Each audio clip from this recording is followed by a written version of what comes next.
We welcome everybody. Thanks for all being here, dedicating some time just to be together and to allow ourselves this dialogue and this reflection about the truth and reconciliations and Indigenous, a little bit about Indigenous history and challenges and learning tools and anyways. So it's just a short time, so I'm trying to be brief and not waste much of Loren's time. So here we have Loren Sahara as our dear guest. He was my instructor at college, and it was a wonderful opportunity for me.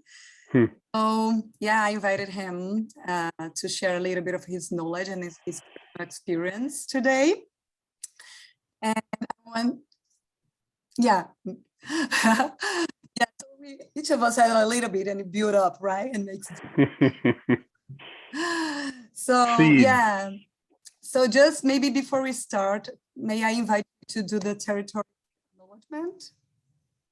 Loren? Oh, you're good. No, you can definitely do that. I'll challenge your wonderful heart, compassionate heart to go ahead for us. Okay, that's a challenge. I need to practice, but yeah, so just before I start our meeting, I'd like to acknowledge the territory we're living in, the territory, the original territories of the Lakongwen and Wasana people. I hope I'm pronouncing that right. And I don't know if there are other peoples we should acknowledge. It depends on where each of us are, right? Mm-hmm. So, yeah, so acknowledging their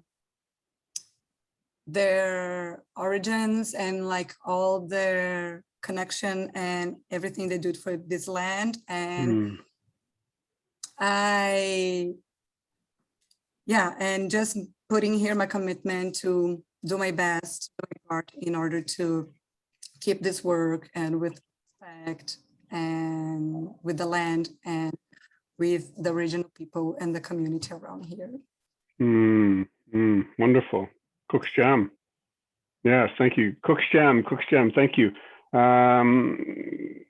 Cook's Jam, thank you. Hanshkwash Mponkitsa, that's Loren Sahara, the traditional name Mponkitsa that I joke that means balding eagle.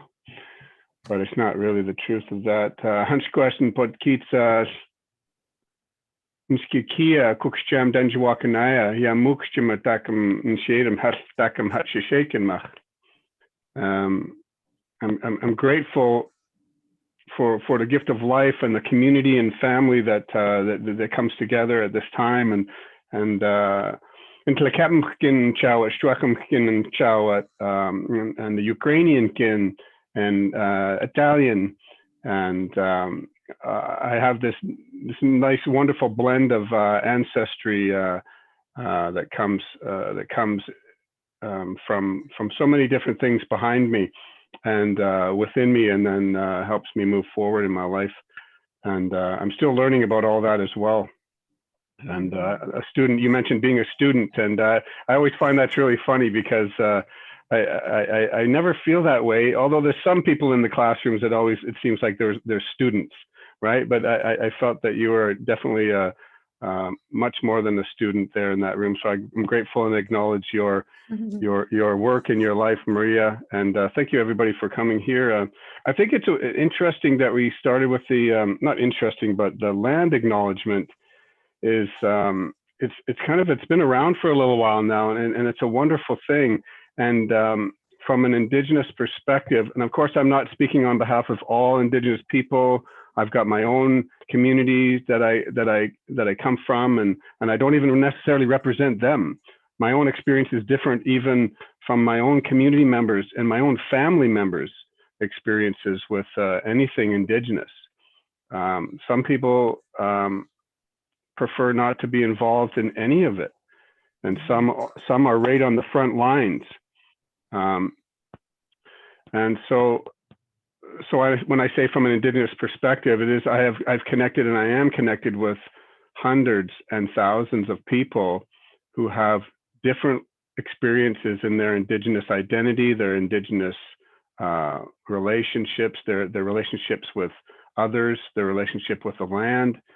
And so it's a little bit all over the place in that sense, which is fine, because really that's the nature of our life. That's the nature of life in general. It's a bit of chaos and it's a bit of order, right? So and diversity is really is the sort of what keeps everything together. And so I really appreciate the differences amongst all of us and even within each of us. So when I say from an Indigenous perspective, when I say go back to the land acknowledgement, things have grown since then. And what happens with this, a lot of really extremely intelligent Indigenous people who are connected with the outside of the communities, and are sort of challenging and pushing society and saying, well, okay, now we've heard about apologies, we've heard about land acknowledgements, we've been given money here and there for things that didn't work out, and we've had this and that, and people saying sorry, and some folks are quite literally saying that's just not enough. And it's not to say lay blame or to guilt or to shame anybody. It's just realistically, it's really about land. When people refer to land, it's really the source of culture and identity. I don't know if you experience that in your life, because you live in Victoria here now, and I live in Victoria here now. So I'm always trying to figure out my place as a visitor and my connection to the land and how it goes back up into my own traditional territories. And the salmon come out into this ocean here, into the Coast Salish Ocean, and then they go back all the way up, and then they spawn in my traditional territory, and then they come all the way back through here. So I recognize my relationship. So we were going to talk about this as relationships. And so it's sort of simple in a way how we're connected. And in my experience with Indigenous history with Indigenous people, especially in this area in Canada and over here on the West Coast, colonization, it really changed everything. I don't know how much your community members understand about colonization and those types of things, but and back to the land thing again, you look at I'm going to bounce around a little all over the place here. It's part of my ADHD thing, squirrel, but then I come back a little bit, right? But you look at everything's in the land, our culture and our identity. I said that it's reference to the land. Our language is rooted in land. It's land-based. Our names, our ceremonies, everything is land-based. So now you look at recently, it's getting the attention of the world is, the children being found in the land. And it's confirming things that we've known all along. And then recently, I think the end of last week, there was another confirmation about footprints that were found 23,000 years. They're 23,000 years old in North America on Turtle Island here.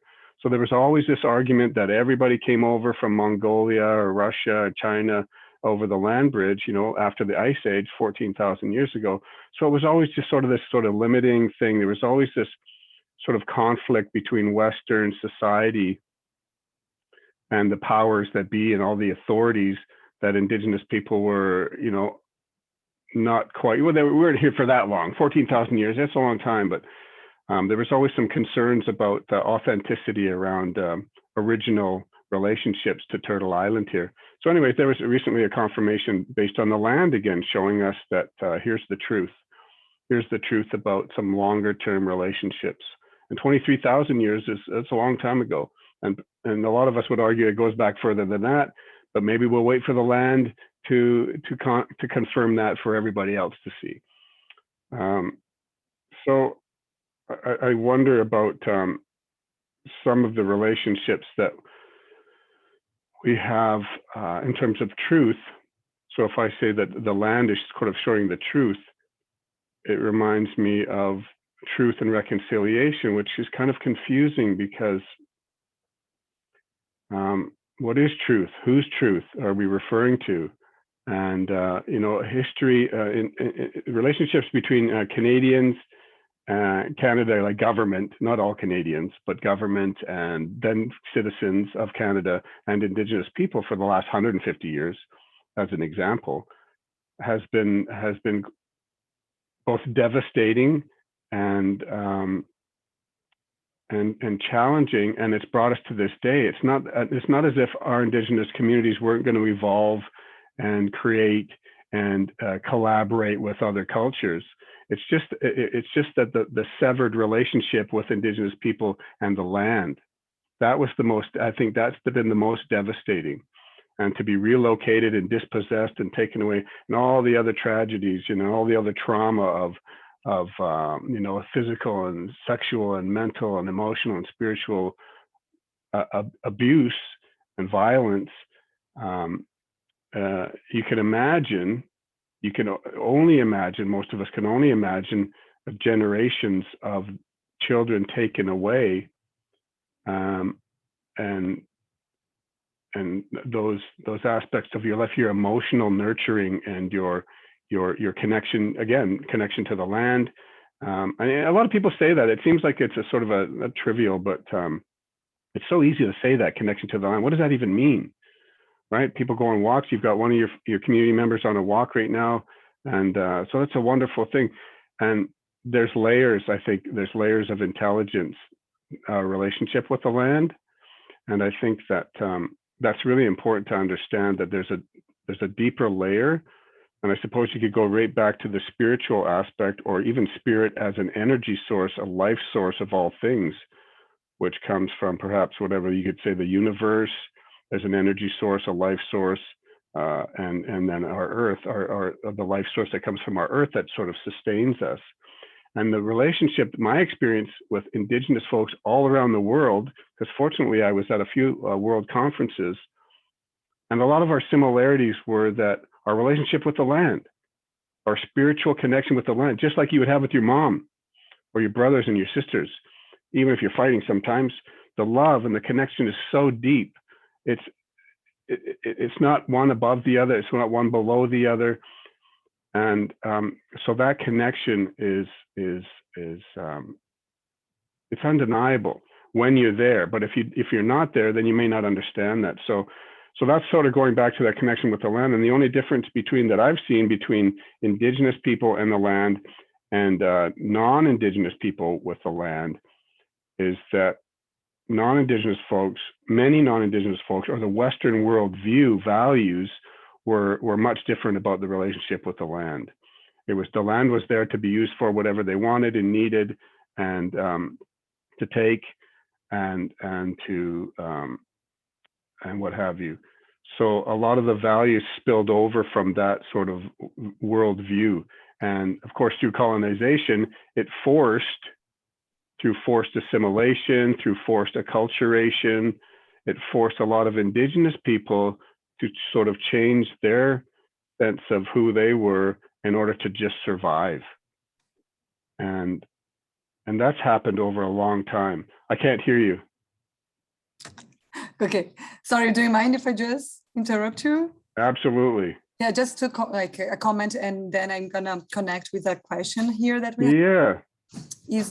Just so as you're saying, and what I've been experiencing in my own life and what I have been hearing, and just this connection with the land just reflects the connection with our own selves, right? And how we connect with the world and people around us, our values, right? So what you're saying, this Western relationship to the land is just exploitation, be better than the other, this, right? And not seeing ourselves as oneness, right? As one. Right. Mm-hmm. This understanding of oneness, right? That is, we are to give and back, and right is just the relationship. Yeah. Although some relationships are inferiority, superiority, right? And that is also the other what came over with Western settlement was superiority, inferiority, and that's how they even created laws. I mean, the Indian Act and all of those laws, and even the taking of the land, was based on inferiority and superiority. That there was no humans that were living here. They knew Indigenous people were here, but they weren't deemed human. And so that doctrine that came over from way back in the day is still alive and well today in Canadian authority. Yeah. Yeah. So it seems like it's just about like, it is as we were here before the land, right? But the land, like nature, it has always been here, and then beings came and like they think like, okay, you're there for me, just for my benefit, right? And I don't have responsibility in or looking after this, and grateful for what I have been given, right? But yeah, so just we have a question here. Maybe you kind of started talking about this, but maybe for the people who didn't have maybe the gift to already be born and like in this society that you have already have this natural connection with the land. So what would you suggest that would be actions that maybe we can do to like nurture this connection with the land? Take your shoes off. Take your shoes off when you go for a walk. I know that can be difficult, especially if we're walking on cement. I don't walk on cement if I don't have to. There's an energy, and it's not just all the fluffy, oh my gosh, there's energy and vibration, just like this. It's not it's not a fantasy. It could be. Maybe for some of us who are so far removed from it, it sounds like a fantasy. It sounds like a wonderful idea. All you have to do is check your own experience. That's all you have to do. Anything in your life, you check your own experience up against your belief systems and challenge them. So take your shoes off when you go for a walk, or even if you're not going for a walk, it's of course it's raining outside. I've been outside already, and I don't put my shoes on to go outside all the time. There's a connection to the land, and if you take the time to do that, maybe you only have 5 minutes. Maybe you're the busiest person in your community, and you're just too busy to do that in your life right now. One day, perhaps, I hope you will take that time, or encourage somebody else, or they'll encourage you, is to take your shoes off, or to touch the tree, or to hold the water, or to put your hand in the water when you go to the water. Put your hand in the water. Put your foot in the water. It's not funny, but it's amazing how I've been so distracted by so many things. I get in my head. We're all busy trying to learn new things and try to figure it out. And that's where the problem is most of the time, is here, most of the time. And so when I get out of that place and just stop. I know we can't stop thoughts, but we can stop attaching to the thoughts. So we just let them go by as the water goes by, or the clouds go by, just let them go by. But then I just, there's a connection. It'll happen. It's already happening. It's actually always already happening. We just don't recognize it because we're getting in our own way. So we're driving in our cars, we're busy, right? We're doing all our things. We're so responsible for so many things that take us away from our natural ways of being. And that's a real grounding. So it's about being grounded. And a lot of people, again, and we're too busy. So getting back to the land, hold the tree. An old timer. I mean, I've got feathers and I've got things. I've got my spiritual sacred objects all over the place. I've been gathering things since I was a child. But then when I saw my first smudge bundle and the shell and the spiritual artifacts that sort of came with that, I was just like, I was so blown away. I just thought, one day I'm going to get that stuff. And I did it. It took a lot of work, and I got those things. And then when I had all those things, and I met with the old timers, and they said, one of them just looked at me and said, "You don't need all that stuff." And I was like, "What? I worked a lot to get the stuff. You don't need that," she said. "You just go out into the forest and you brush yourself against the young fir boughs, or the trees, or the cedar boughs. You brush yourself, you walk through there, and you reconnect with them." And I suppose as humans, we were taught and trained for generations that we're just different than everything else. We're more, and plus we're more superior. And children grow up and they start to lose that connection where they're following the butterfly, right? I always thought that was true leadership, was when whatever guided you wherever you went, that was when the butterfly was the leader in that moment. You follow, and then the 3-year-old grabs your finger and brings you over to where the bee is buzzing on the blossom or something, right? So that type of stuff, it seems kind of simple enough, and it is. It's really that simple. And sometimes we don't do it because it's saying it's too simple. We want to complicate things because we're in a very competitive world, very competitive environment. And this is what has come also through colonization. Everybody's been colonized, the whole freaking planet.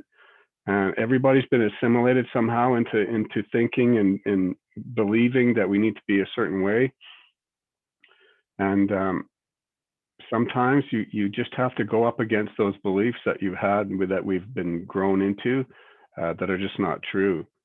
And and from that place, it's fine, I think, to go out from there to be grounded and rooted and connected, and then to go from there and go out and do good things. If you want to start a business, or if you want to take over the world, capitalism and all these things, compassionate capitalism we're looking for, right?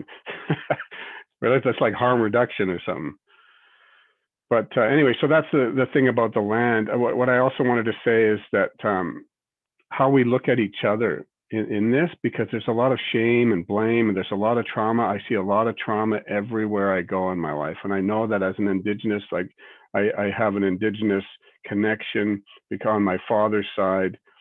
And he never, my father was, that's a whole another long story right there. But his mother went to the Kamloops Residential School where the 215 happened.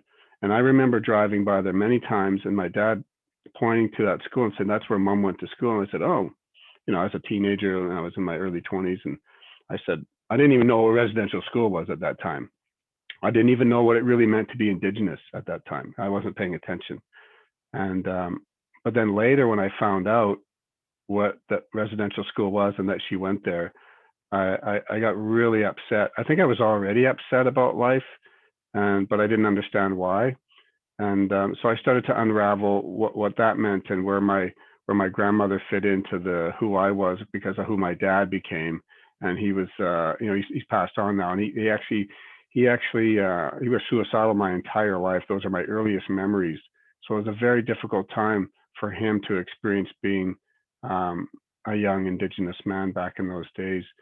But that opened up a big doorway for me to try to understand the traumas that everybody was experiencing. Everybody that I ever met, it didn't matter what culture, wherever they came from, if they were going to be honest, they'd had some things happening in their life that were not very nurturing to their heart and their mind, their body and their spirit, right? So this truth and reconciliation, I find it's very difficult for a lot of people not to feel a bit guilty or ashamed that, oh my gosh, what's happened to the Indigenous people here? If you've come here because you're escaping something from your own country or your own communities from wherever in the world, coming to have a better life here, not knowing even what happened here. And then, even back like in the early 1900s, when they were telling people to come west, and you could buy, 120 acres for, $60 or something like that. But Indigenous people couldn't have land, they couldn't, so, and the governance process and the authority that oppressed and suppressed Indigenous folks was really overwhelming. And it's interesting that a lot of those laws were still in place right up into the 50s and the 60s, where you couldn't even hire a lawyer to talk about the land that's been taken from you and manipulated and coerced out of your nation and your community. It was illegal. You couldn't even leave the reserve, like the little square spot that you were placed on. That was a very desolate area. Usually, it wasn't a very fertile area, right? It was a place where things didn't grow that well, even, and you weren't even allowed to step off there with another person. If I was caught with another Indigenous person outside of that area back in those days, you'd have been arrested. You weren't allowed to talk off the reserve, let alone work towards defending and resisting. There was always resistance, right? So I'm sort of jumping around, but this is all connected. So resistance, relationship, responsibilities, the truth and reconciliation. What does that even really mean? When that all came out, a lot of my extremely intellectual brothers and sisters who were looking into these things said, well, it sounds more like truth and recolonization than truth and reconciliation. And I was like, oh, what do you mean? It sounds like everybody's starting to get to know what happened. It's the true stories are coming out. And it was part of that thing where, okay, we heard your stories, horrific stories. We acknowledge those stories, horrible. Now let's get on with our lives. You guys, we're all Canadians together now. So it was always about bringing everything, and the government of Canada was always about bringing all Indigenous people together, all one group, and eliminating the sort of the authentic diversity with amongst us all, right? And our cultures were based on the land, again, based on the land. If you had mountainous areas, like we've got up on the plateau, there's mountains and valleys, and there's even cactus and sage up in our territories. That sort of defines who we are. The fish that are there, that come there, that defines who we are. And people are on the coast here, you know, Coast Salish here. It defines who they are. It's part of their language, their land base, and their food sources, and their language, and their connection with the land here defines their identity. So it wasn't like, oh, who do I want to be today? Or I'm going to throw on a different shirt, or I'm going to, you know, do something different with my hair, or, you know, like we do that. It's wonderful. Yet it's a very topical, right? It's not rooted, again, in a deeper layer of what I would call truth or authenticity or integrity. So until we all kind of get down to that deeper layer, and that's where I find this, most of us will find common value, right? If I'm nurtured and I'm nurturing and I'm being loving and I'm challenging you and you're challenging me, but we're still nurturing each other, I think it's possible to take care of each other in a more responsible, accountable way. Even the most conflicting sort of political views and what have you. I think most of our society is arguing on the surface way up here when nobody's done any of the work down here. So this stuff up here that we argue about, we're voting, federal election, all these people are fighting, arguing about these things. Oh, we need this for that. We need this for that. You know, it's housing, it's land, it's water, it's all these things. And yet, who's rooted in their true self, so to speak, right? In their true nature. And then there's that word, nature. Are they connected to the land? Is this just for Indigenous people to say, oh, you can be connected to the land, or you're Indigenous, you know, fortunate for Loren, oh, he's Indigenous, so he gets to be connected to the land and have that relationship. That's not true at all, is it? That's a silly belief that some people have adopted, and that it's only for certain people. So, squirrel, I'm all over the place. Awesome. No, because it's a lot to talk about, right? So yeah. Well, here's one more thing that I remember hearing a story about truth and reconciliation. It was about these young guys. They were friends. It was like a Peter and a Paul, I think, in the name, or Paul. Yeah. So Peter and Paul were friends. They were good friends. And one day, Peter stole Paul's bike. It was a nice bike, so he stole Paul's bike and he took off and went about their things. And then later on, they reconnected, and he was like, "Hey, yeah, I just wanted to apologize for stealing your bike. Yeah, sorry about that." And Paul was like, "No, I don't." You know, he wanted to reconcile. He says, "I don't want to talk about the apology. I want my bike back. Just give me my bike back."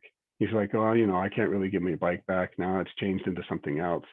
And so it was like a simple story. And it was like, well, that's the whole land back movement that's happening now.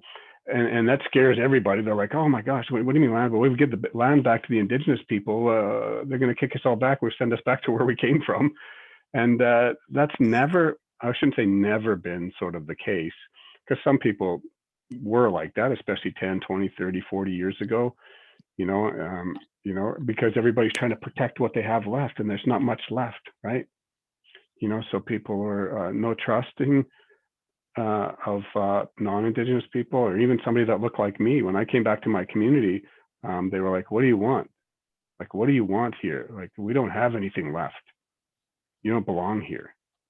And which reminds me of the Lila Watson quote. I don't know if you remember that, Maria, the elder from Aborigine elder from Australia, where she said, and this is the most beautiful thing, and it's good to start a conversation with it, but it's nice to have it anywhere in the conversation, is she said, "If you've come here to help me, you're wasting your time. But if your liberation is bound up with mine, then we can work together. Then we can move forward. And now people say, well, what does that mean? What if your liberation?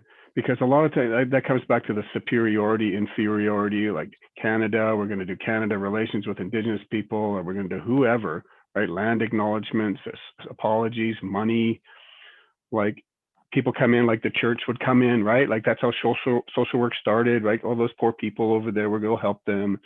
And, you know, so it was really about your liberation. What does that mean?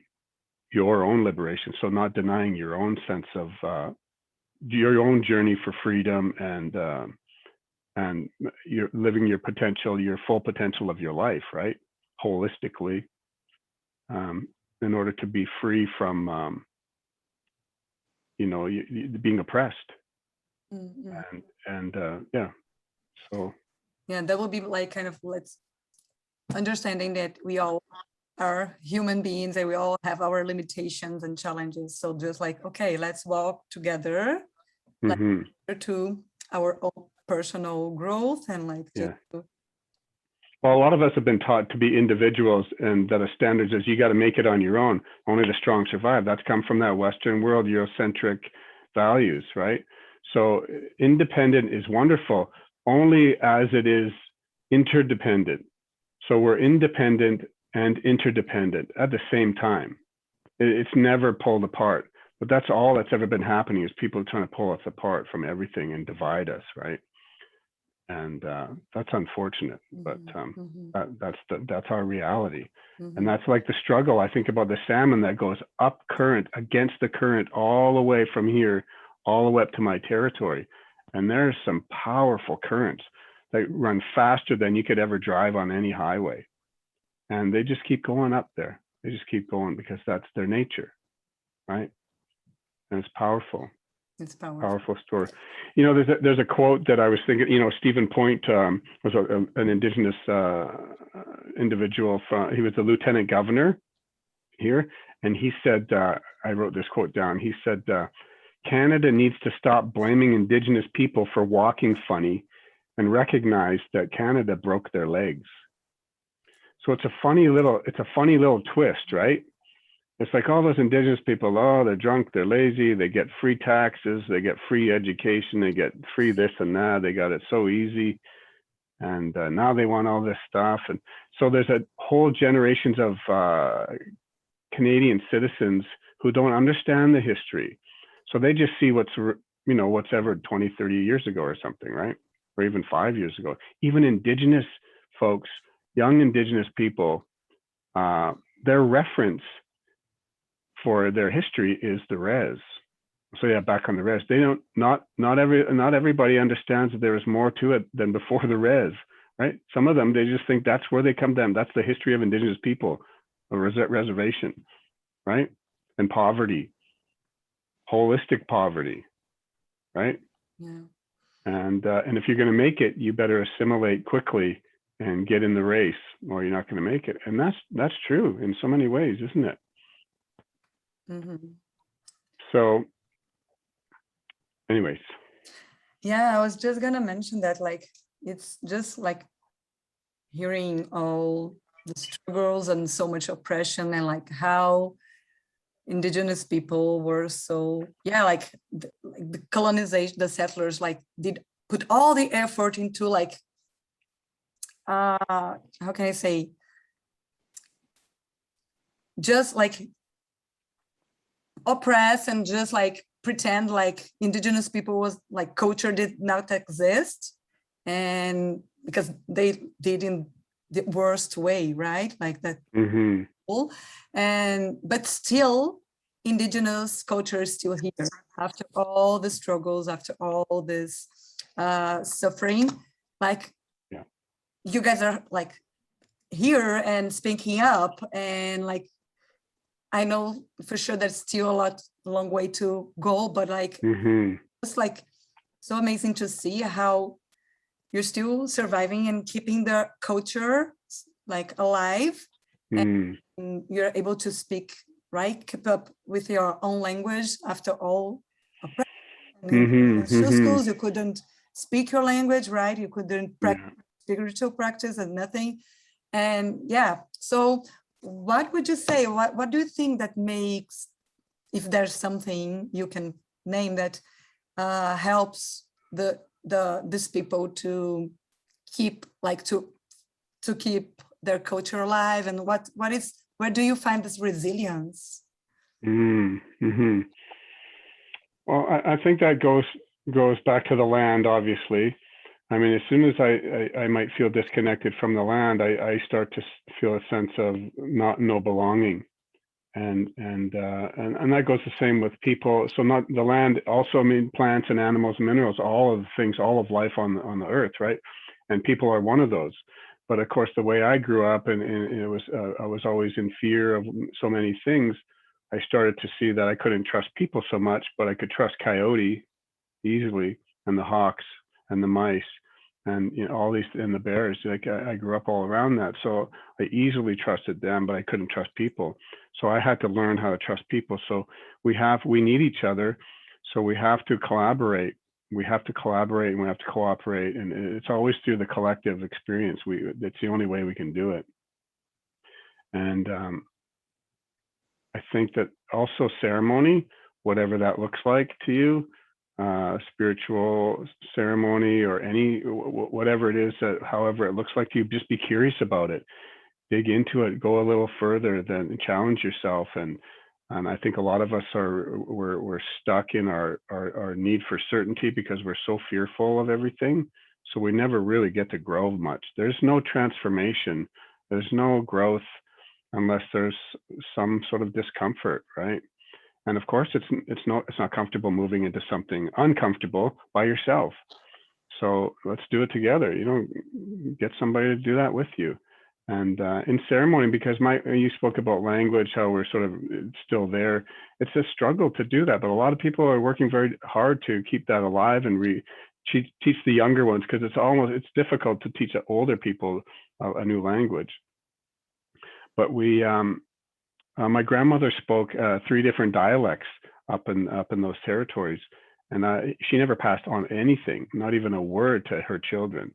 And so my dad, he found out 1 word, and he used to use it all the time. Or it was like this one berry, or they used to joke about a couple of words. But one time I had a dream after my grandmother passed away, and we were walking side by side, and she was a very traditional Indigenous woman from the interior there, and she was speaking to me, and she was going on. We're walking, beautiful sunny day, and then she stopped speaking. And then in the dream, I spoke back to her in the language, and she just stopped, and she looked at me, and she just laughed. She was just so full of joy. And then we just kept walking and talking. It was such a beautiful thing. It seemed really bizarre to me, but it really encouraged me to keep learning, or at least keep saying the things that I do know to my children. And and it's all sort of, again, land-based. So I think ultimately it's really about sort of decolonization. All of us, we need to continue decolonizing. And how do you do that? And people say, what does that mean? What does that look like? Well, you really have to do some self-inquiry. Really look into your life. Why are we so distracted? We're binging on Netflix stuff. We're staying distracted, doing all kinds of busy things we think that are important. And I'm sure at some level they are important. It's just that we've skipped a few steps before we're so busy up here or whatever, right? We need to get back to some real basics of how you're nurtured. Are you being nurtured? Are you being touched in a good way? Are you being hugged and held? Some of us didn't get that growing up, so we actually quite physically didn't even develop that neurologically in our brains. We didn't even develop the part of our brain that would have accepted being nurtured and loved. So how could you even know what that is? And how could you pass that on, right? Like, I've never learned more than I ever have. I have 5 children. So I've been through a lot of courses and trainings and schools and stuff. I never learned as much as I ever would without my 5 children, right? Because I'm forced to deal with my relationship with them. It's so close. It gets so intense, the love and the intensity of everything. I'm forced to look at, why do I get upset about that? Why is that so important? Why is that so important? So it's very challenging. So it's important to get back to some roots, or at least to develop some habits. You don't have to drop out of your world of busyness or whatever fully, but I mean, certainly look at dismantling some of that, because decolonization is dismantling the systems that were built in order to benefit only certain people, very specifically. And it's still so well insulated that that system's never going to work for us. It will never work for us. So, and people say, well, how could you say that? Everybody's going to go inside there and try to change the system somehow, go and try and change child welfare somehow, go on the inside and say, no, we need to change and do it like this. The system is so powerful, the institution, like the health institutions and the justice and corrections institutions and the education institutions and all the health and the social and human services, right? Those are 4 big branches. And we need to develop our true nature, usually outside of those, if you can. And that's just very difficult to do. A brother of mine, Tayagi, said, he said the only way that Indigenous cultures will survive ultimately is outside of any sort of government, state funded, valued anything. Because as soon as you get that involved, you got some sort of connection there, and they're like, oh, Canada says, oh, you can have your sovereignty, or you can have your self-government, only insofar as it doesn't upset the agenda of Canada, right? The Canadian state principles. Anyway, we could go on and on. I know I do have to go. I apologize, but yeah. Okay, Missy, you have your. It's a good start. It's a part 1. Sorry. It's part 1. Part Today 1, is yeah, part one, yeah. Would you like to mention something quickly, Missy, just so we can? I just wanted to thank you for bringing this perspective. My grandmother is Indigenous Brazilian, the Guarani tribe, and I've been trying to really connect with her spiritually, since there is almost an extinction in Brazil. I think in Brazil we are way behind any of the work that's being done in Canada. Okay. But I wanted to thank you, because by connecting with the land and the spirit, and I can really touch her, and that's a gift that you left for me today. Thank you.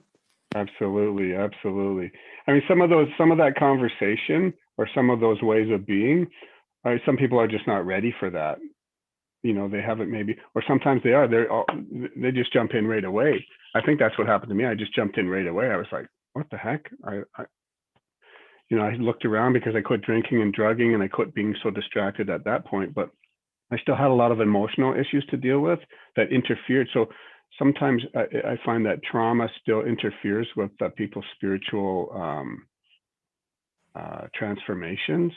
You can't just go and do ceremony your whole life. I have a lot of brothers and sisters that do that. They're just full-time ceremony and stuff, and it's a beautiful thing. It's not going to take care of some of the traumas that we've experienced. So there's an interference there still, right? So we have to take care of that as well. We have to take care of our hearts, our bodies, our minds, and spiritually stay connected, right? Yeah. Thank you. Wonderful. Yeah, thank you. So wonderful, Loren. Okay. It's a blessing to have you sharing with us, and well, thanks for putting up with me. Have a second part. Yeah, I'd love to. And if people have questions, and it's not just about questions, it's what's important that I find is that we just keep in touch with where we're at. Oh, I tried this, it didn't work. But we got to fail forward. We need to fail forward. And I think a lot of times people, when we fail and make a mistake, we just sort of go back to Netflix and drinking and drugging and whatever it is we do to stay distracted because it hurts or what have you, right? Yeah, it's not easy for sure. Yeah, no. We have to face our pain. Thank you. Okay. Lovely. Yeah, thank you so much, Maria, for pulling us together. For joining us this morning. Yes, thank you all. Loren's time. Okay. We keep in touch. Yes, thank you. Until we meet again. Yes. How do you say thank you again in your language? It's almost like cooks like I tease and say, cook some jam. So let's go cook some jam. But it's like cooks, jam, and then you end with a, like you have to, yeah. You don't want to be eating when you're speaking our language because you'll be spitting your food all over everybody. That's a wise thing to do, right? So you're eating, you want to eat, you want to. Right, that's right, that's right. Okay, cook jam. Lovely. Enjoy the rest of your Bye-bye. day. Bye, guys.